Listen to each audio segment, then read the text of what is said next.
રીતે આવનાર સમયમાં બેન રાજુભાઈ ગોપાલ તમે કીધું ગોપાલ ઇટાલિયા મનોજ સોરઠિયા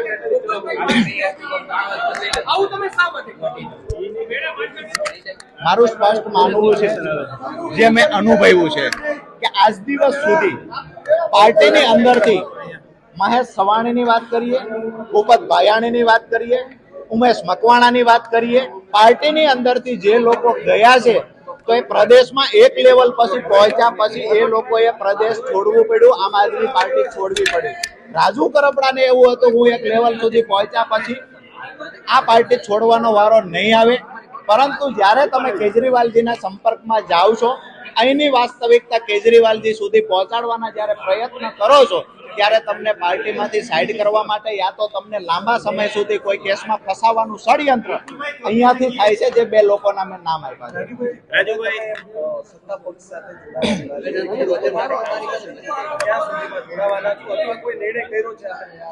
હાલ મેં પહેલા પણ કહ્યું એમ કે ગઈકાલે મોટી સંખ્યામાં ખેડૂતો સાથે અમારી મુલાકાત થઈ. આવનાર સમયમાં એક ખેડૂત પંચાયત બોલાવીશું અને ત્યાર પછી જે નિર્ણય લેવાનો હશે લેશું. આજે કોઈ નિર્ણય લીધો નથી. રાજુભાઈ સત્તા પક્ષ ખેડૂતોના હિતમાં કામ કરશે તો તમે જોડાશો સત્તા પક્ષમાં? હું તો જ્યારે આપમાં હતો ત્યારે પણ કહેતો કે સત્તા પક્ષ ખેડૂતોના બે કામ સારા કરે તો હું જાહેરમાં એના પણ વખાણ કરીશ. જોડાશો વખાણની વાત નથી, હવે મારી વાત જ પૂરી કરું છું. મારી સ્પષ્ટ વાત છે કે ખેડૂતો માટે મેં જે સપનાઓ જોયા છે, મારા વિસ્તારમાં સિંચાઈના ખેડૂતો માટે સત્તા પક્ષમાં જાશો કે નહીં? હું એ જ કહું છું કે ખેડૂતો માટે જે સપના જોયા છે એ પૂરા કરવાની સત્તા પક્ષની તૈયારી હોય રાજુ કરપડા સત્તા પક્ષમાં. અમને શું લાગે સત્તા પક્ષ સક્ષમ છે? આજે મને એવું લાગે છે કે કોઈ પણ વિપક્ષમાં રહેલી પાર્ટી સાથે રહીને ખેડૂતોના કામ કરવા અઘરા છે, બિન રાજકીય રીતે ખેડૂતોના કામ કરવા ઈઝી છે, એટલે મેં આજે નિર્ણય સત્તા પક્ષમાં પણ ઈઝી છે એવું માનો છો ને?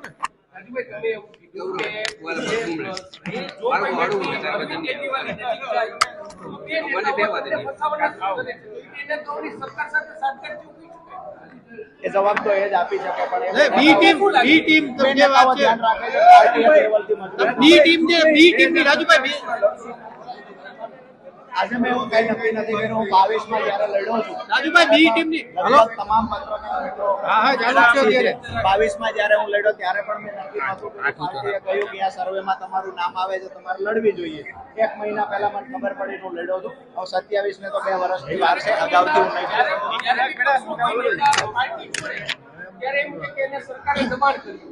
તમારી ઉપર પણ ઈશુદાન ગઢવીએ ગઈકાલે કીધું કે એને દબાણમાં થઈને પાર્ટી છોડી રહ્યા છે. આ વાતને કેટલી યોગ્ય? બિલકુલ જુઠ્ઠી વાત છે, પાયા વિહોણી વાત છે. હું તો હજુ પણ એ કહું છું કે પાર્ટીમાંથી મને મનાવવા ફોન નથી આવતા, પાર્ટીમાંથી એવા ફોન આવે છે કે મૌન રહેજો.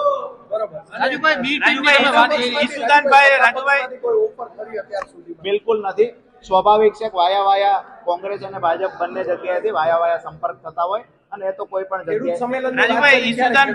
ટૂંક સમયની અંદર જાહેરાત. ઈશુદાનભાઈ એવું કહે છે કે 3 વકીલોની ટીમ અમે રાખી હતી રાજુભાઈને છોડાવવા માટે.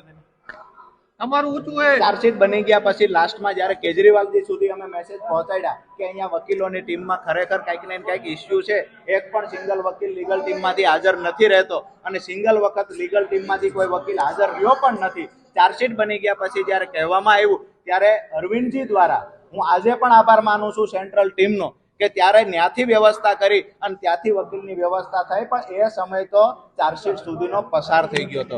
મારી વાત એ છે કે 27/10/2025 ના રોજ 12 ખેડૂતના જામીન મળી ગયા હોત અને શરૂઆત થઈ ગઈ હોત, પરંતુ ક્યાંક ને ક્યાંક પહેલી જ તારીખમાં વકીલ હાજર ન રહ્યા, જેના કારણે જામીન રિજેક્ટ થયા અને દિવાળી તો અંદર કાઢી પણ બીજા 2-3 મહિના ખેડૂતોએ જેલમાં કાઢવા. આમ આદમી પાર્ટીને તોડવાના ભાજપ પ્રયાસ કરે છે, આવું ઈશુદાનભાઈએ કીધું છે. અત્યારે ઈશુદાનભાઈને મારા નજીકથી મિત્ર છે, વિનંતી કરું છું કે આપણામાંથી કોઈ આમ આદમી પાર્ટીને તોડવાના પ્રયત્ન કરે છે એને ઓળખી જજો. રાજુભાઈ વિસાવદર માટે મહેનત આ શરૂ થઈ ક્યારે અને પ્રોબ્લેમ આવ્યો ક્યારે?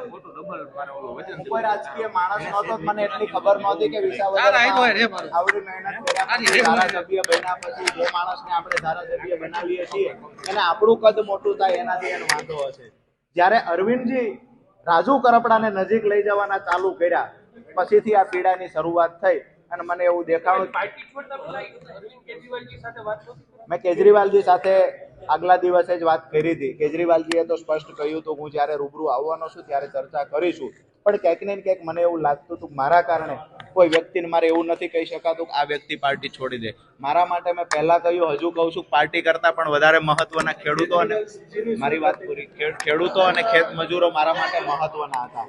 તો ક્યાંક ને ક્યાંક ખેડૂતો અને ખેત મજૂરોની લડાઈ લડવા માટે મને એવું લાગ્યું છે કે ખરેખર આ પ્લેટફોર્મ યોગ્ય નથી, એટલે એ પ્લેટફોર્મ મેં છોડ્યું છે. રાજુભાઈ, કેજરીવાલજીની શું પ્રતિક્રિયા હતી તમે જ્યારે કેજરીવાલજીની એ વાત હતી કે થોડો ટાઈમ રહીએ, જ્યારે હું ગુજરાત આવીશ ત્યારે આગળ એ મુદ્દે ચર્ચા કરીશું. પણ સીધી વાત એ હતી કે જ્યારે ગુજરાત આવશે ત્યારે શાંતિથી ચર્ચા કરીશું. મને એવું લાગતું નહોતું કે આમાંથી કઈ પરિણામ મળે. જૂના કેસની વાત છે કે જૂનો કેસ એકાદો છે એને લઈને કઈ વાત છે? કયા નેતાઓ પર કેસો નથી? નંબર 2, સૌથી મહત્વની વાત, જે કેસની વાત હાલે છે તો કહું છું, આ કેસ 2015માં થયેલો છે. રાજુ કરપડા તો ત્યાર પછી જાહેર જીવનમાં આવ્યો છે. રાજુ કરપડા હળદળની ઘટના એટલે કે 2025 10મા મહિના 2025ની ઘટના સુધી ડંકાની ચોટ પર હાકલા પડકારા કરીને ખેડૂતો માટે લડ્યો છે. તો કેસ તો 15નો છે. તો મને રાજુભાઈ, પ્રવીણામ એવું કહે છે કે રાજુ કરપડા ઉપર ભાજપનું દબાણ છે. હકીકત શું? જો દબાણ હોત તો મેં હળદળ કાર્યક્રમ ના કર્યો હોત, દબાણ હોત તો મેં અગાઉ આંદોલનો ન કર્યા હોત. માત્ર હળદળનું એક આંદોલન નથી કર્યું. આજે પણ રાજુ કરપડાએ પ્રોજેક્ટ અમુક જે હાઈ ટેન્શન લાઈનના છે મૂળી તાલુકામાં, હળવદ તાલુકામાં રોકાવેલા છે. જો દબાણ હોત તો હું હાઈ ટેન્શન લાઈનના પ્રોજેક્ટ અટકાવતો ન હોત. સીધી વાત એ છે કે ભાજપનું દબાણ આ સિવાય કોઈ લગભગ મને એવું નથી લાગતું કોઈ વિષય બીજો આપવા દે છે. એટલા માટે ક્યાંક ને ક્યાંક ફાલતુ આક્ષેપો કરી અને ખોટી રીતે બદનામ, જે કોઈ એમની ભાજપ સામેની લડાઈ છે ભાજપને બદનામ કરો, મને કોઈ વાંધો નથી. પણ રાજુ કરપડા ડરી ગયો, દબાઈ ગયો, આવી વાત એટલે ના કરવી જોઈએ. ડરેલા દબાયેલા લોકો હળદળથી દૂર રહ્યા હતા. કોણ રહ્યા હતા એ ગુજરાતની જનતાએ જોયું છે. માત્ર ખેડૂત નેતાનો ટેગ લગાવવાથી કોઈ ખેડૂત નેતા બની જતા નથી. ખેડૂતો માટે લડવું પડે, ખેડૂતો માટે આંદોલનો કરવા પડે. ચૂંટણી લડીએ ત્યારે કહીએ ખેડૂત નેતા ફલાણા ઉમેદવાર છે. કઈ બતાવો તો ખરા સિંગલ વખત ખેડૂતો માટે અરજી ક્યાં કરી છે?